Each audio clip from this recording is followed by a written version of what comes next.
The film begins with the introduction of a man named Lucas. Lucas had a career as a fighter and worked as a protector in South Africa. However, after the passing of his wife, he couldn't remain there, leading him to relocate to Belgium with his daughter Sarah. To conceal their identities, Lucas even altered their names. Despite his tough appearance, Lucas is a caring father. Presently, he is employed as a security officer at a nightclub in Belgium, tasked with ensuring that any troublemakers are swiftly removed. One day, altercation erupts at his workplace, and Lucas promptly intervenes by ousting the instigator. Unbeknownst to him, this incident marks his final shift. The troublemaker resents Lucas' actions and attempts to assault him, but Lucas skillfully evades the attack, causing the aggressor to inadvertently knock himself out. Amidst the chaos, Lucas' friend Omar advises him to head home while he deals with the unconscious troublemaker. The next day, however, Omar delivers upsetting news: Lucas has been fired, a devastating blow as he relied on the job to support his daughter. Shortly after, Omar informs Lucas of a job opportunity as a bouncer at another club and strongly encourages him to pursue it. Initially hesitant, Lucas is not particularly excited about the opportunity. However, with his daughter's school expenses rising, he feels compelled to explore the option Omar suggested. Upon arrival at the club, Lucas meets the owner, Jen Deckers. Without delay, Jen escorts Lucas downstairs to join other applicants for the job. Jen makes it clear that only the most resilient candidates will be selected. In an unexpected turn of events, one individual severely beats up Lucas, nearly defeating him. Despite the setback, Lucas recognizes that this is his final opportunity.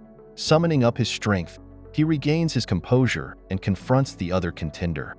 Later on, Jen witnesses Lucas emerging victorious from the altercation.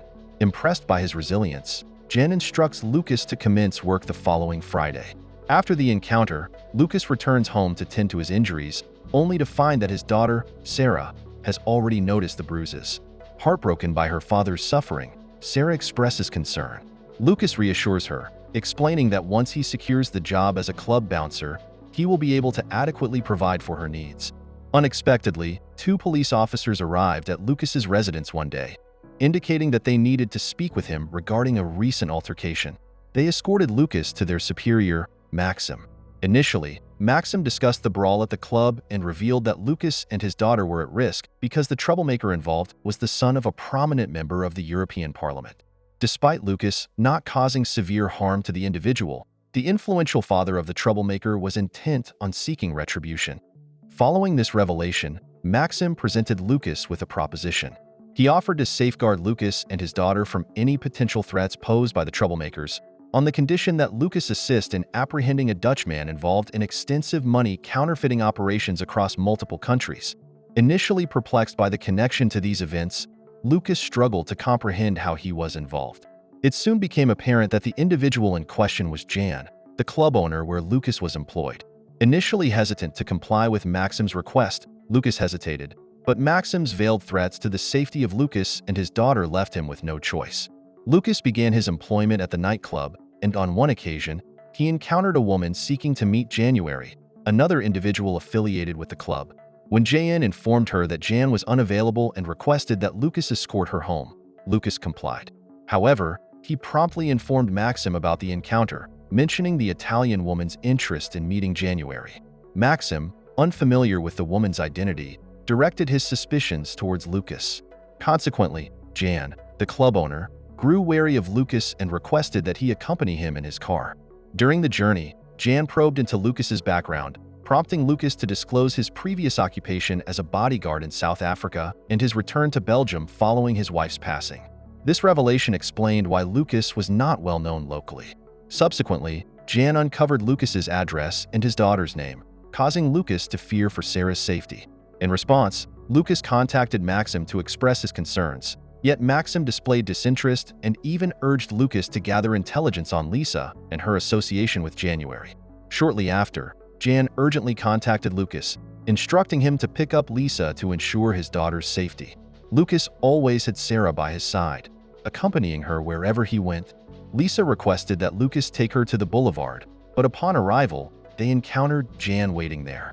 Jan invited Lucas inside, mentioning that John was also present.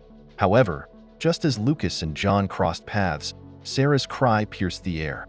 Lucas dashed outside to witness Jan taking his daughter with him. An outraged Lucas re-entered the premises and demanded John return his daughter immediately. John cautioned Lucas against aggression, suggesting it would only prolong Sarah's absence. With no preferable alternative, Lucas reluctantly acquiesced to John's demands. It appeared that Jan was leveraging Sarah's safety to manipulate Lucas into compliance. Jan's objective was to enlist the top drug manufacturer in Europe, as a previous collaboration with a Dutchman had fallen through. The drug maker stipulated that he would only collaborate if Jan facilitated his introduction. In response, Lucas hastened to the drug maker's residence, attempting to covertly locate and escort the individual to Jan. After a thorough search, Lucas successfully located the man and swiftly escorted him to January. Meanwhile, elsewhere, Sarah remained in Lisa's company as her father had yet to arrive. Sarah engaged in conversation with Lisa, who inquired about Sarah's family background. Sarah disclosed that her father had previously served as a bodyguard for her grandfather, which ultimately led to her parents' meeting. Intrigued, Lisa then asked about Sarah's mother. Shortly thereafter, Lucas arrived and promptly retrieved his daughter from Lisa's location. This encounter prompted Lucas to become more vigilant and actively avoid interactions with Maxim. Despite Lucas' attempts to steer clear, Maxim personally sought him out.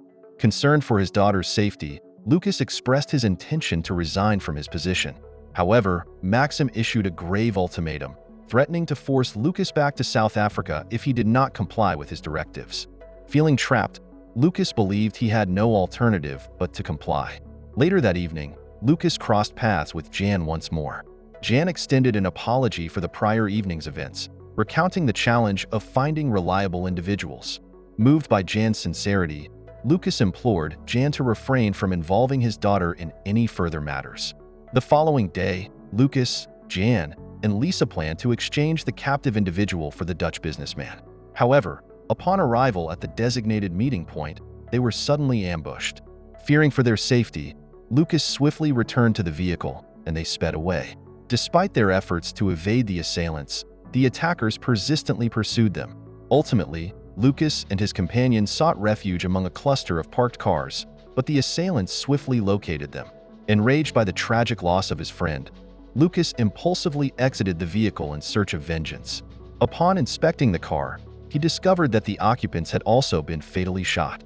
Subsequently, Lucas and Lisa finally encountered January.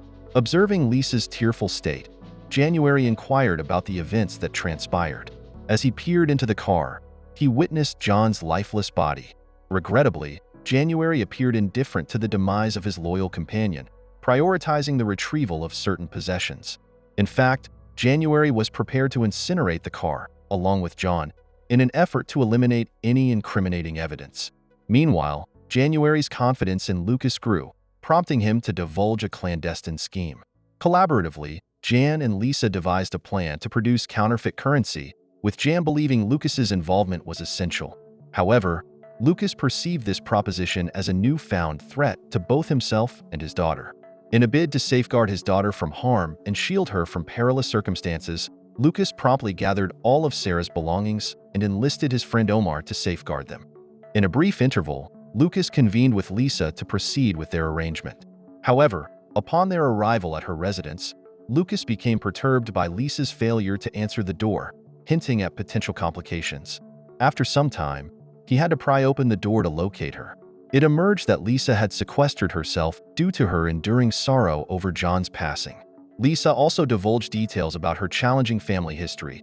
Her father owned a small printing business in a secluded region of Italy, and following his demise, her mother and she faced mounting financial woes stemming from accrued debts. In response, Lisa resorted to producing counterfeit currency as a means to settle her late father's financial obligations. However, the situation escalated beyond her control. Expressing concern, Lisa inquired about Lucas's spouse, prompting him to recount the tragic narrative of her demise in a carjacking incident. Learning of this sorrowful event, Lisa perceived Lucas as bearing a heavier burden of grief.